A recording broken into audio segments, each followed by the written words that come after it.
से प्रणाम आप सभी को। जय हिंद। मैं राजू रंजन स्वागत करता हूं आपके अपने YouTube channel English with Raju Ranjan में। आज का जो हमारा टॉपिक है वो आईएनजी वर्ब भर से जीरंड है। इसमें क्या होता है कि मतलब काफी लेंदी होता है और काफी कंफ्यूजन वाला ये चीज होता है और इसको क्लियर करना बहुत जरूरी है क्योंकि बहुत सारे एरर जो होते हैं जब आप ये क्लियर नहीं होता है ना तो जो नॉन फाइनाइट फाइनाइट से जो एरर आते हैं उसमें आप फंस जाते हैं जब ये क्लियर नहीं होता है। तो इसको समझेंगे कि क्या है हमारा आईएनजी वर्ब और क्या है जीरंड और दोनों के बीच में डिफरेंस क्या है क्योंकि जो दोनों जो दिखते हैं ना बिल्कुल सेम दिखते हैं इसलिए बहुत मुश्किल होता है दोनों के बीच में डिफर मतलब डिफरेंस निकालने में। समझ रहे बात को? तो इसको भी क्लियर करेंगे, देखते हैं क्या है। ज्यादा विलंब नहीं करते हुए सीधा चलते हैं अपने पॉइंट पे। जैसे बोल रहा है एन आईएनजी वर्ब एक as action happening in a continuous tense, ठीक है। while a gerund is an ing word that acts strictly as noun, they look identical but they perform completely different function in a sentence, ठीक है। अब एक sentence लिखते हैं और इसको समझते हैं। जैसे एक सेंटेंस है हमारा, Sita is singing, Sita is singing. और दूसरा सेंटेंस है सिंगिंग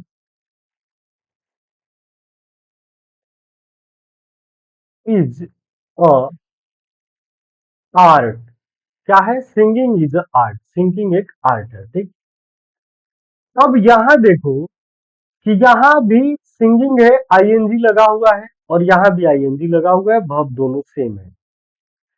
लेकिन इसी में से एक हमारा आईएनजी वर्ब है और एक हमारा जीरंड है। अभी इसी सेंटेंस से इसको पूरी तरह से समझ लेंगे, ठीक है। जैसे देखो कि जो जो आईएनजी वर्ब होता है ना वो मतलब एक्शन की तरह वर्क करता है। मतलब वो सेंटेंस जब पढ़ोगे तो ये समझ में आएगा कि ये जो वर्ब है ना कोई एक्शन बता रहा है। जैसे सीता इज सिंगिंग, तो सीता कर क्या रही है? गा रही है। और गाना क्या है? एक्शन है। गाना क्या है? एक्शन है, ठीक। तो ये जो हमारा हुआ किसका पार्ट हुआ? आईएनजी वर्ब का पार्ट हुआ, जिसको हम लोग प्रेजेंट पार्टिसिपल भी बोलते हैं, जिसको प्रेजेंट पार्टिसिपल भी बोलते हैं, ठीक है। यहां देखो सिंगिंग है, यहां भी सिंगिंग है, लेकिन देखो सिंगिंग इज अ आर्ट। अब ये बताओ कि सेंटेंस में गाने का कोई काम हो रहा है? कोई एक्शन हो रहा है? नहीं हो रहा है। ये सिंगिंग के बारे में बताया जा रहा है और सिंगिंग क्या काम कर रहा है? एज ए सब्जेक्ट काम कर रहा है। ये कोई एक्शन नहीं शो कर रहा है।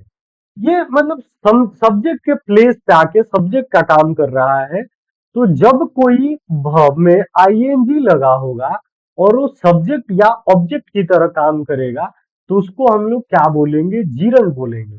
और आईएनजी वर्ब या प्रेजेंट पार्टिसिपल आपका क्या होगा? जो सेंटेंस में एक्शन को शो करेगा, या एडजेक्टिव जब कभी कभी नाउन को भी क्वालिफाई करने के लिए आता है तो वो भी क्या होता है हमारा? आई मतलब पार्टिसिपल का पार्ट होता है, या जो सेंटेंस में एक्शन को शो करे। लेकिन जीरंड हमारा तभी होगा जब वाक्य में सब्जेक्ट या ऑब्जेक्ट की तरह कोई वर्ब आईएनजी के फॉर्म में आके और काम करेगा, सिर्फ और सिर्फ सब्जेक्ट या ऑब्जेक्ट की तरह, तो हम उसको क्या बोलेंगे? उसको जीरंड बोलेंगे, ठीक। उसको हम लोग क्या बोलेंगे? जीरंड बोलेंगे। और आईएनजी वो है जो एक्शन को शो कर रहा है सेंटेंस में, उसको हम लोग क्या बोलेंगे? आईएनजी वर्ब बोलेंगे। इसको क्या बोला जाता है? इसको प्रेजेंट पार्टिसिपल भी बोला जाता है। प्रेजेंट पार्टिसिपल जो है, और प्रेजेंट पार्टिसिपल को थोड़ा सा अंदर तक पढ़ोगे तो ये एज एडजेक्टिव भी काम करता है, जैसे किसी नाउन वगैरह के पहले आके, ठीक। आगे क्या है हमारा feature? Part of speech. Part of speech के अकॉर्डिंग हमारा आईएनजी वर्ब क्या है? तो ये वर्ब है। और जीरंड क्या है? तो ये नाउन है, अभी बताया। नाउन क्या करता है, सब्जेक्ट या ऑब्जेक्ट का काम करता है। तो सब्जेक्ट की जगह पे जब कोई जीरंड आता है तो नाउन होता है। ठीक है। दूसरा है function, shows an ongoing action. जो आईएनजी वर्ब क्या करता है, जो एक्शन चल रहा है, जो एक्शन हो रहा है उसको बताता है। और जो जीरंड होता है, नेम्स एंड एक्टिविटी कॉन्सेप्ट और थिंग। मतलब सिंगिंग क्या है, एज एक थिंग की तरह ही तो बता रहा है। सिंगिंग इज अ आर्ट, इस सेंटेंस में हम लोग क्या देखे, singing is a art. Singing यहाँ एक्शन नहीं शो कर रहा है ना, यहाँ मतलब एक आर्ट, मतलब एक थिंग की तरह इसको ट्रीट कर रहा है, सब्जेक्ट की तरह कि सिंगिंग मतलब कोई वस्तु है, मतलब सिंगिंग एक थिंग है और वो आर्ट है। क्या है, वो आर्ट है। ठीक। तो जीरंड और आप आईएनजी में डिफरेंस समझ गए। आगे क्या है, कुछ इंपॉर्टेंट पॉइंट इसके, इसको देख लेते हैं। रिक्वायरिंग हेल्पिंग वर्ब, जो हमारा जो है आईएनजी वर्ब होता है, वो उसको हेल्पिंग वर्ब की जरूरत होती है। As am are, as am, is, are, was, were. और ये जो है, इसको जो है नो स्टैंड एलोन, मतलब ये मतलब इसको जो है अपने पहले कोई हेल्पिंग वर्ब नहीं चाहिए, अकेले स्टैंड कर सकता है। ठीक है। Position after N auxiliary verb, मतलब जो ये जो वर्ब आएगा, आईएनजी वर्ब जो आएगा आपका, इससे पहले आपको कोई जो है हेल्पिंग वर्ब आएगा। जैसे बी का फॉर्म, डू का फॉर्म, मतलब डू का फॉर्म तो नहीं, और हैव का फॉर्म में तो बी थर्ड ही आ जाता है, मतलब मोस्टली बी का फॉर्म, ये समझो। और सब्जेक्ट, और ये जो जीरंड होता है आपका, सब्जेक्ट और ऑब्जेक्ट की तरह काम करता है। और ये जीरंड जो है आपका क्या है, ये भव में आईएनजी लगा के वर्ब का ही, मतलब वर्ब से ही बनता है, लेकिन इसका सेंटेंस में वर्क अलग हो जाता है। ये सब्जेक्ट और ऑब्जेक्ट की तरह काम करता है। और ये हमारा आईएनजी वर्ब जो होता है, ये एक्शन शो करता है। इसको आप जो है, इसको हम लोग पार्टिसिपल भी बोलते हैं, लेकिन पार्टिसिपल और थोड़ा ब्रॉड हो जाएगा। आईएनजी वर्ब क्या है कि पार्टिसिपल का ही एक पार्ट है। जब पार्टिसिपल पढ़ोगे तो उसमें आईएनजी बहुत सारे तरह काम करता है।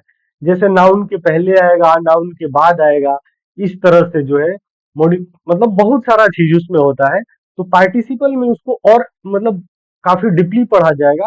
लेकिन फिलहाल हम आईएनजी वर्ब से सिर्फ जीरन पढ़ रहे हैं, हम पार्टिसिपल नहीं पढ़ रहे हैं, हम आईएनजी वर्ब से जीरन पढ़ रहे हैं। तो आईएनजी वर्ब जो होता है, इतना समझना है कि ये ऑनगोइंग एक्शन शो करता है, अपने साथ ये हेल्पिंग वर्ब, ऑक्सिलरी वर्ब लेके आता है।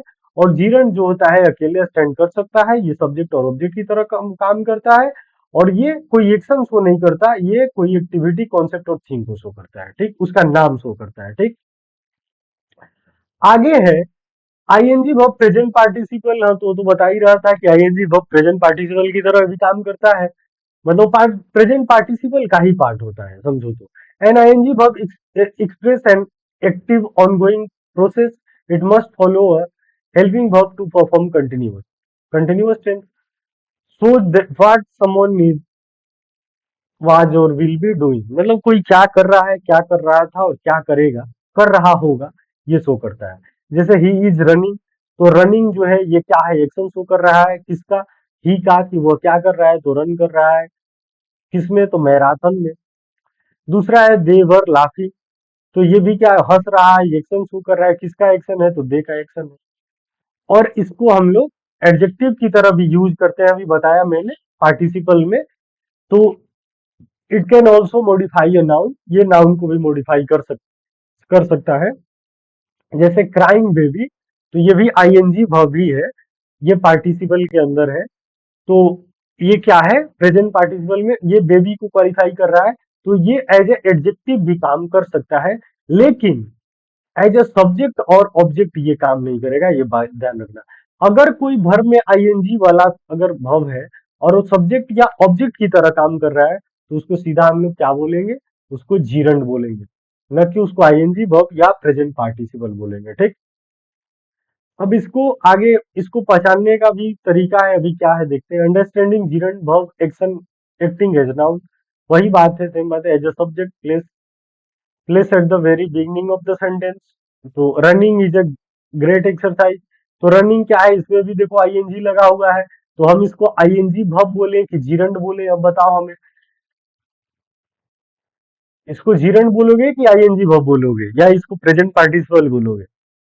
तो ये सब्जेक्ट की तरह काम कर रहा है, सब्जेक्ट की तरह काम कर रहा है, अपने पहले कोई हेल्पिंग वर्ब नहीं लिया हुआ है। तो ये जब सब्जेक्ट की तरह काम कर रहा है, हेल्पिंग वर्ब नहीं लिया हुआ है, तो इसको क्या बताया था मैंने, ये देखो, ये जो है किसकी तरह, सब्जेक्ट की तरह काम कर रहा है, सब्जेक्ट ऑब्जेक्ट की तरह काम करेगा, और अपने साथ जो है कोई हेल्पिंग वर्ब जो है स्टैंड अलोन करता है, हेल्पिंग वर्ब नहीं लेता है। तो इसको क्या बोलेंगे हम, इसको बोलेंगे जीरंड। सब्जेक्ट ऑब्जेक्ट की तरह काम करे, अपने साथ कोई हेल्पिंग वर्ब नहीं ले, अकेले आए, तो उसको क्या बोलते हैं, जीरंड बोलते हैं। और वही जो है हमारा ऊपर में हमने देखा कि जैसे देखो कि यहाँ क्राइंग ही देख लो, मान लो, या लाफिंग ही देख लो, तो लाफिंग अपने पहले क्या ले रहा है, हेल्पिंग वर्ब ले रहा है, तो ये क्या है, आईएनजी वर्ब का पार्ट है, पार्टिसिपल का पार्ट है। यहाँ क्राइंग देखो, सब्जेक्ट की तरह ऑब्जेक्ट की तरह काम नहीं कर रहा है, बेबी नाउन है, नाउन से पहले नाउन को क्वालिफाई कर रहा है, तो ये एडजेक्टिव का वर्क कर रहा है, तो ये भी आपका जीरंड नहीं हो सकता, क्योंकि जीरंड सिर्फ और सिर्फ नाउन या प्रोनाउन, सब्जेक्ट और ऑब्जेक्ट का काम करेगा, सॉरी, सब्जेक्ट और ऑब्जेक्ट का काम करेगा। आगे है आफ्टर प्रीपोजिशन, ऑलवेज यूज ए जीरंड आफ्टर प्रीपोजिशन। हाँ, प्रीपोजिशन के बाद हम लोग क्या करते हैं, जीरंड, चूंकि प्रीपोजिशन जो होता है, प्रीपोजिशन अपने बाद ऑब्जेक्ट लेता है, क्या लेता है, ऑब्जेक्ट लेता है, ये बात आपको पता होगा कि प्रीपोजिशन अपने बाद ऑब्जेक्ट लेता है। और ऑब्जेक्ट क्या हो सकता है, ऑब्जेक्ट या सब्जेक्ट हो क्या सकता है, मैंने बताया है कि ऑब्जेक्ट या सब्जेक्ट वर्ब में आईएनजी फॉर्म अगर है, अगर वो सब्जेक्ट या ऑब्जेक्ट की तरह काम करेगा, तो उसको हम लोग क्या बोलते हैं, जीरंडी तो बोलते हैं, उसको आईएनजी वर्ब थोड़ी बोलेंगे। सब्जेक्ट या ऑब्जेक्ट की तरह काम करे तो जीरंड बोलेंगे। तो देखो यहाँ फॉर आपका प्रीपोजिशन हो गया, फॉर के बाद हमारा ऑब्जेक्ट चाहिए, और ऑब्जेक्ट कौन हो सकता है, जीरंड हो सकता है, तो ये सिंगिंग हमारा क्या हुआ, तो जीरंड हुआ। आईएनजी लगा हुआ है, तो आईएनजी लगा हुआ है, लेकिन इसको आईएनजी वर्ब नहीं बोलेंगे, इसको जीरंड बोलेंगे, ठीक। अब इसको समझने का थोड़ा ट्रिक, अगर कंफ्यूजन है, if you are confuse, replace the ING word with the pronoun it a regular noun like coffee. जैसे आई लव कुकिंग, तो अगर मान लो कुकिंग को अगर हटा देते हैं, आई लव व्हाट, या मैं बोलूं आई लव इट, तो ये अगर आई लव इट बोलता हूं, तो ये जो है हमारा यहाँ जो है, इसके जगह पे हम क्या कर रहे हैं, कुकिंग की जगह पे यहाँ इट ऑब्जेक्ट एज ऑब्जेक्ट काम कर ले रहे हैं, इट जो है एज ऑब्जेक्ट काम कर दे रहा है। तो अगर इसके जगह पे हम अगर ऑब्जेक्ट यूज कर ले रहे हैं, तो ये इसका मतलब हुआ कि ये भी ये ऑब्जेक्ट का काम कर रहा था, तभी ना हम इसकी जगह पे कोई और ऑब्जेक्ट हम कर ले रहे हैं यूज। ऐसा थोड़ी है कि अगर ये वर्ब की जगह काम करता और हम वहां पे ऑब्जेक्ट करके और सेंटेंस को सही सही कर लेते। जैसे आई लव कुकिंग मैं बोल रहा हूँ, मैं कुकिंग पसंद करता हूँ, तो अगर यहाँ आई लव इट बोल रहा हूँ तो सेंटेंस हमारा ठीक लग रहा है। लेकिन अगर यहाँ मैं बोलूँ कि आई एम कुकिंग, और मैं फिर उसके बाद में अगर इसको रिप्लेस करके बोलूं आई एम ईट, तो देखो कोई तुक बन रहा है, मैं कुकिंग कर रहा हूँ, और फिर मैं बोल रहा हूँ आई एम ईट, तो अगर ये ऑब्जेक्ट की तरह काम करता है तो यहाँ ईट सुटेबल होता। जैसे यहाँ कुकिंग की जगह पे हमने ईट किया तो सुटेबल रहा, ठीक रहा। लेकिन यहाँ ये ऑब्जेक्ट की तरह काम नहीं कर रहा है, जीरंड की तरह काम नहीं कर रहा है, तभी तो यहाँ ईट हमारा सुटेबल नहीं हो रहा है। तो हम लोग इसको ऐसे भी चेक कर सकते हैं, ठीक। तो जब नाउन का काम करेगा, सब्जेक्ट ऑब्जेक्ट की तरह काम करेगा, तो हम उसको रिप्लेस करके वहां कोई अगर सब्जेक्ट रख के ट्राई करेंगे, तो वो हमें एक मतलब अच्छा सेंस देगा, एक कंप्लीट सेंस निकलेगा उसका, तो उसको हम लोग जीरंड बोल देंगे। इसका मतलब कि ऑब्जेक्ट की तरह अगर उसको ऑब्जेक्ट की जगह रिप्लेस कर रहे हैं, तो ऑब्जेक्ट मैच कर जा रहा है, इसका मतलब वो जीरंड है, सब्जेक्ट या ऑब्जेक्ट का काम कर रहा है। और यदि वहां ऑब्जेक्ट रिप्लेस करके जैसे इट को किया नहीं कर रहा है, तो इसका मतलब ऑब्जेक्ट वो नहीं है। ऐसे भी इसको समझ सकते हो। बाकी अगर कोई कंपटीशन का तैयारी कर रहा है तो इतना उसको समझ है, अब इतना उसको डीप में बताने का जरूरत नहीं है। आई होप कि यहाँ तक आपका क्लियर हो गया होगा। बाकी आप अपने क्वेरीज, अपने डाउट को आप कमेंट बॉक्स में पूछ सकते हैं। तब के लिए टाटा बाय, अपना ख्याल रखिएगा। और वीडियो पसंद आए तो वीडियो को लाइक कर दीजिएगा, अगर थोड़ा सा भी आपके लिए बेनिफिशियल रहा होगा तब। बाकी अगर नहीं रहा होगा तो कोई बात नहीं, आपकी इच्छा। Thank you.